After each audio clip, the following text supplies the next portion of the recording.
नमस्कार। Super India news TV में आपका स्वागत है। मैं हूं राजेश आर्य। आइए देखते हैं आज का विशेष समाचार। सीरिया का संकट। आखिरकार विद्रोहियों ने सीरिया पर कब्जा कर लिया और वहां के शासक बशर अल असद को देश छोड़ने के लिए विवश किया। विद्रोहियों के संगठन हयात तहरीर अल शाम के लड़ाकों ने जिस बिजली की गति से सीरिया की राजधानी दमिश्क को अपने कब्जे में ले लिया, वह हैरान करने वाला है। इस संगठन के लड़ाकों ने 27 नवंबर से अपना अभियान शुरू किया था और पहले अलेप्पा शहर पर कब्जा जमाया और इसके बाद एक शहरों को अपने नियंत्रण में लेते गए और अंततः दमिश्क भी जा पहुंचे। अलेप्पो से लेकर दमिश्क तक उन्हें जिस तरह किसी बड़े प्रतिरोध का सामना नहीं करना पड़ा, उससे यही स्पष्ट होता है कि सीरिया की सेना कमजोर पड़ चुकी थी। सीरिया के लोगों ने विद्रोही लड़ाकों का जिस उत्साह के साथ स्वागत किया, उससे यह भी पता चलता है कि बशर अल असद कहीं अधिक अलोकप्रिय हो गए थे। इस अलोकप्रियता का कारण उनका सीरिया पर निर्मम ढंग से शासन करना रहा। सीरिया लगभग 13 वर्षों से अस्थिरता और अशांति से जूझ रहा है। वह विदेशी गुटों के साथ साथ अंतर्राष्ट्रीय ताकतों का अखाड़ा भी बना हुआ है। एक ओर जहां रूस और ईरान असद सरकार के समर्थन में खड़े थे, वहीं दूसरी ओर तुर्की, अमेरिका और इजराइल असद सरकार का पतन चाह रहे थे। इस बार ईरान और रूस असद की सहायता इसलिए नहीं कर सके क्योंकि जहां ईरान इजराइल के साथ उलझा हुआ है, वहीं रूस यूक्रेन में फंसा हुआ है। सीरिया में विद्रोहियों का कब्जा ईरान के लिए बड़ा झटका है। इसमें संदेह है कि सीरिया में अपने समर्थन वाली सरकार के पतन के बाद ईरान चैन से बैठेगा।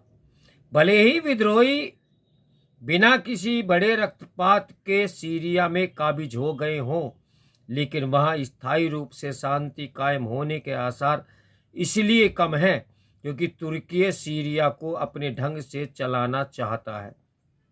इसके अतिरिक्त सीरिया के एक बड़े हिस्से पर काबिज कुर्द लड़ाके अपनी जमीन छोड़ने के लिए तैयार नहीं, जबकि तुर्की उन्हें अपने लिए खतरे के रूप में देखता है।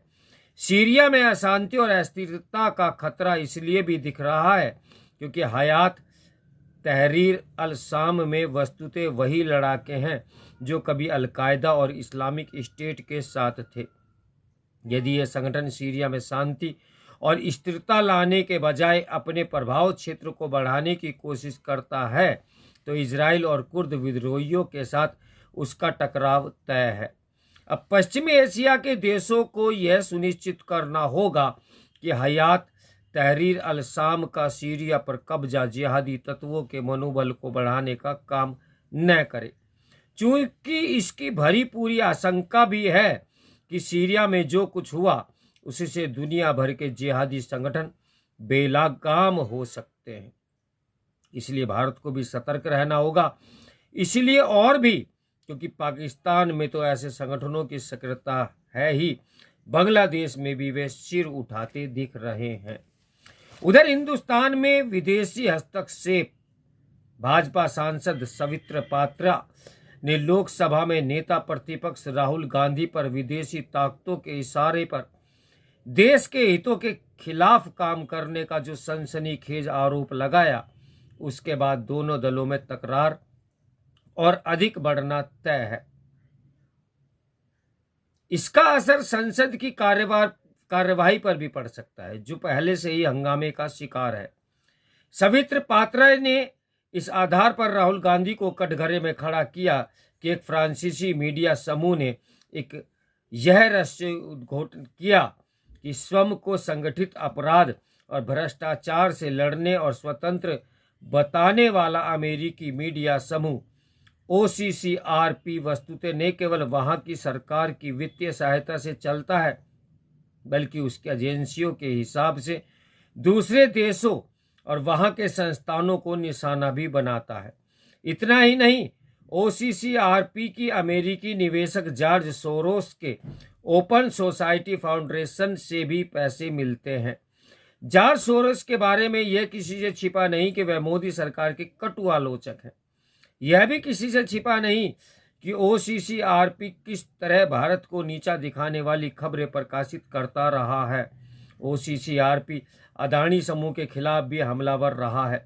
वह इस समूह के खिलाफ कई खबरें भी प्रकाशित कर चुका है। ध्यान देने की बात तो यह है कि उसकी खबरों के आधार पर भारत में हंगामा होता रहा है, संसद में भी और संसद के बाहर भी। राज्यसभा में भाजपा सांसद सुधांशु त्रिवेदी ने इसी का उल्लेख किया है। उल्लेखनीय है केवल यह नहीं कि OCCRP की खबरों के जरिए हंगामा करने और सरकार को कटघरे में खड़ा करने में कांग्रेस आगे रही है, बल्कि यह भी है कि राहुल गांधी इस मीडिया समूह को वित्तीय मदद देने वाले जॉर्ज सोरोस के ओपन सोसाइटी फाउंडेशन के पदाधिकारियों के संपर्क और संवाद करते रहते हैं।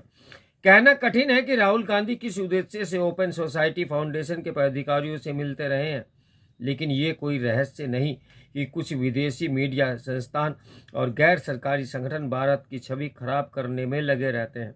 उनकी रीति नीति यही बताती है कि वे भारत के बढ़ते कद को स्वीकार नहीं कर पा रहे हैं। वे ये चेष्टा में भी लगे रहते हैं कि भारत उनके हिसाब से चले। ये कई बार सामने भी आ चुका है कि यदि उन्हें अपना एजेंडा पूरा होता नहीं दिखता तो वे भारत को बदनाम करने का अभियान छेड़ देते हैं।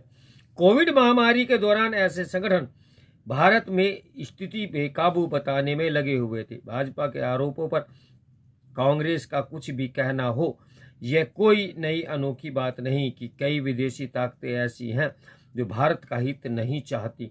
उनमें केवल सरकार ही नहीं, विपक्षी दलों को भी सतर्क रहना चाहिए। सबसे लंबे समय तक केंद्र की सत्ता में रही कांग्रेस इससे अपरिचित नहीं हो सकती कि अतीत में भी विदेशी ताकतें भारत में समस्याएं खड़ी करती रही हैं। तो मेरे साथ बने रहे सुपर इंडिया न्यूज़ टीवी की ब्रेकिंग न्यूज़ के लिए। नमस्कार, मैं हूं राजेश आर्या।